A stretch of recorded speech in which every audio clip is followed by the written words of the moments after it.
Hello everyone, এটা প্র্যাকটিকামের একটা copy তোমাদের সাথে আমি শেয়ার করছি।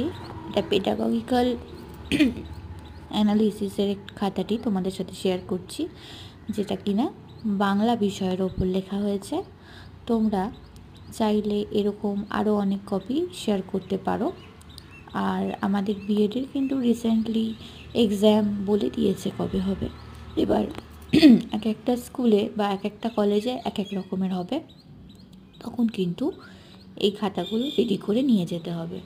তা আশা করি সবার এটি সুবিধা হবে, এবং যাদের যাদের সুবিধা হবে তারা আমাকে কমেন্ট করে অবশ্যই কিন্তু জানিও। এবং আরও কী কী ধরনের ভিডিও চাও বা কোনগুলো দিলে তোমাদের সুবিধা হবে তা আমাকে কমেন্ট সেকশানে জানাতে পারো।